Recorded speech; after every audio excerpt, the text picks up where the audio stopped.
Hello friends, welcome to our YouTube channel Medical Pandit. तो आज हम डिसेंडिंग कोलोन के बारे में पढ़ने वाले हैं। ठीक है, इससे पहले हमने transverse colon, ascending colon, caecum, इन सब के बारे में जान लिया है। तो ये लास्ट पार्ट है कोलोन का, डिसेंडिंग कोलोन और सिग्मॉइड कोलोन, जिसे हम आज कवर करेंगे। तो देखिए, डिसेंडिंग कोलोन 10 इंच के लगभग लंबाई का पार्ट होता है। ठीक है, 10 इंच में 25 सेंटीमीटर जैसे हैं, तो और ऑर्गन्स जैसे स्टमक, ड्यूडिनम, ईसोफेगस, इन सब की लंबाई भी 25 सेंटीमीटर ही होती है। ठीक है, तो ये जो डिसेंडिंग कोलोन है ये लेफ्ट कॉलिक फ्लेक्सर से आगे की तरफ मूव करता है, तब हम इसे डिसेंडिंग कोलोन का नाम देते हैं। तो ये अगर आप फेडेड डायग्राम में देख रहे होंगे तो इधर हमारे पास असेंडिंग कोलोन था जो कि राइट कॉलिक फ्लेक्सर तक आया था। उसके बाद ट्रांसवर्स कोलोन था जो कि लेफ्ट कॉलिक फ्लेक्सर तक था। इसको हम स्प्लीनिक फ्लेक्सर भी बोलते हैं। स्प्लीन क्योंकि यहाँ पर सिचुएटेड है, ये पीछे की तरफ स्प्लीन है, इसलिए इसको स्प्लीनिक फ्लेक्सर भी बोलते हैं। तो जस्ट इसके बाद जो है वो डिसेंडिंग कोलोन शुरू हो जाता है। ठीक है, इधर क्योंकि लीवर है राइट साइड में, इसलिए इसको हम राइट कॉलिक फ्लेक्सर या हिपैटिक फ्लेक्सर भी बोलते हैं। ठीक है, तो ये जो है हमारे पास डिसेंडिंग कोलोन का पार्ट है। It runs vertically up to the iliac crest and then inclines medially on iliacus and psoas muscle। तो देखिए, ये जो नीचे की तरफ हिस्सा है, यहाँ पे हम जानते हैं कि इस रीजन के अंदर ज़्यादा जो है हमारा इलियम बोन आती है। हिप बोन का जो पार्ट है वही इधर रहने वाला है। इसलिए जो लेफ़्ट साइड में जब डिसेंडिंग कोलोन नीचे की तरफ जाएगा तो इसे सबसे पहले इलियक क्रेस्ट मिलने वाली है। ठीक है, इलियक क्रेस्ट तक ये वर्टिकली डाउनवर्ड नीचे आएगा और उसके बाद यहाँ रहने वाली जो मसल हैं, इलियकस मसल और श्वास मसल, ठीक है, उनके ऊपर ये इंक्लाइन करता है। ठीक है, टू रीच पेल्विक ब्रिम, और उसके बाद ये पेल्विक ब्रिम तक पहुँच जाएगा जो कि आगे कंटिन्यू करेगा ये पार्ट सिग्मॉइड कोलोन का जो पार्ट है। ठीक है, सिग्मॉइड कोलोन का पार्ट ये आगे कंटिन्यू करने वाला है।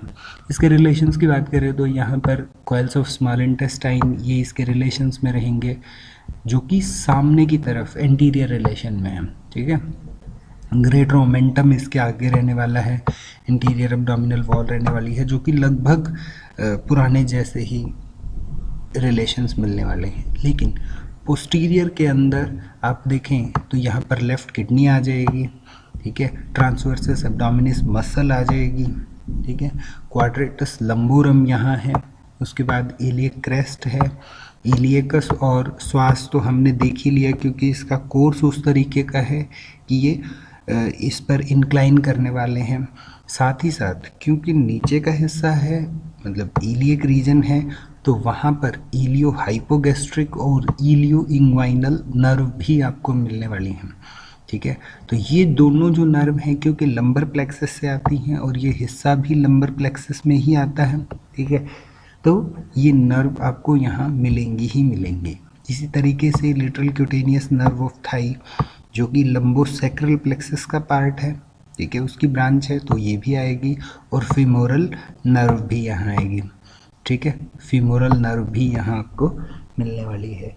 तो कई बार क्वेश्चन होता है कि कुछ बच्चे पूछते हैं कि ये जो रीजन है ये पेल्विक रीजन है, तो यहाँ फीमोरल नर्व कैसे? तो यहाँ आपको सिर्फ रूट्स मिलने वाली हैं उसकी।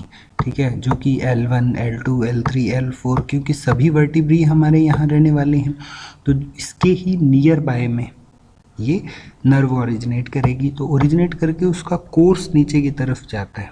ठीक है, सप्लाईज उसकी आगे चल करके फीमोरल नर्व की होने वाली हैं, लेकिन क्योंकि कोर्स के बीच में डिसेंडिंग कोलोन आता है इसलिए ये इसकी पोस्टीरियर रिलेशन में है, जस्ट इसके पीछे की तरफ रहती है। ठीक है, उसके बाद ब्लड सप्लाई की बात करें तो ब्लड सप्लाई यहाँ पर इंफीरियर मेजेंट्रिक आर्टरी की ही रहने वाली है। ये हमने पहले भी देखा था कि इसका जो राइट पार्ट है, राइट पार्ट में हमारे पास सुपीरियर मेजेंट्रिक आर्टरी जो कि आर्च ऑफ अयोर्टा की डायरेक्ट ब्रांच थी उससे रहने वाली है। ठीक है। मिडिल पार्ट जो ट्रांसवर्स कोलोन का है या 2/3 पार्ट जो ट्रांसवर्स कोलोन का है वहाँ तक, और जो बाकी हिस्सा है वहाँ पर आपको पूरी इन्फीरियर मेसेंट्रिक आर्टरी मिलने वाली है। तो जैसे हमने वहाँ याद किया था सुपीरियर मेसेंट्रिक आर्टरी की ब्रांचेस, तो यहाँ जो ब्रांचेस हैं वो इन्फीरियर मेसेंट्रिक की हैं, जैसे left colic artery, straight arteries जो डायरेक्टली कोलोन को सप्लाई करती हैं, सिग्मोइडल आर्टरीज, ठीक है, रेक्टोसिग्मोइडल जंक्शन पर जो आर्टरीज आती हैं वो रेक्टल आर्टरीज, ये सब इन्फीरियर मेसेंट्रिक की सप्लाई से हैं, ठीक है। उसके बाद वेन्स जो हैं वो corresponding veins inferior mesenteric when में ही ड्रेन करेंगी, और नर्व सप्लाई में यहाँ पर सिंपैथेटिक और पैरासिम्पैथेटिक प्लेक्सस का जो फॉर्मेशन है वो स्प्लेनिक नर्व और इन्फीरियर मेसेंट्रिक प्लेक्सस के थ्रू होने वाला है, ठीक है। उसके बाद सिग्मोइड कोलोन भी 10 इंच से 15 इंच के लगभग का पार्ट है, ठीक है, जो कि 25 to 38 सेंटीमीटर रहने वाला है, and it begins as a continuation of descending colon, ठीक है। तो ये डिसेंडिंग कोलोन है, ठीक, इसके नीचे हमारे पास सिग्मोइड कोलोन आ जाएगा। Sigmoid colon it continues with the rectum in front of third sacral vertebra. ये हमें वर्टिब्रल लेवल याद रखना पड़ेगा कि अब नीचे की तरफ आकर के थर्ड सैक्रल वर्टिब्रा के लेवल पर सिग्मोइड कोलोन रेक्टम के अंदर मिल जाता है, ठीक है। इसको हम रेक्टो सिग्मोइडल जंक्शन बोलते हैं, ठीक है। सिग्मोइड कोलोन मोबाइल पार्ट है और पेल्विक कैविटी के अंदर हैंग ही रहता है, ठीक है। और इसके जो अटैचमेंट्स हैं पोस्टीरियर पेल्विक वॉल के साथ वो फैन शेप्ड सिग्मोइड मीजोकोलोन के थ्रू होते हैं। तो ये हमने पहले भी बात की थी कि पेरिटोनियम के जो मॉडिफिकेशंस हैं, ठीक है, जिसमें हम जब ये लार्ज इंटेस्टाइन के साथ मिलता है तो मीजो वर्ड से हम इसे संबोधित करते हैं। तो ये मीजोकोलोन का पार्ट सिग्मोइड मीजोकोलोन के थ्रू अटैच्ड रहता है। रिलेशंस की बात करेंगे तो मेल्स के अंदर अब हमें यूरिनरी ब्लैडर मिल जाने वाला है। यहाँ रिलेशंस टोटली चेंज हो जाएंगे एंटीरियर में, ठीक है।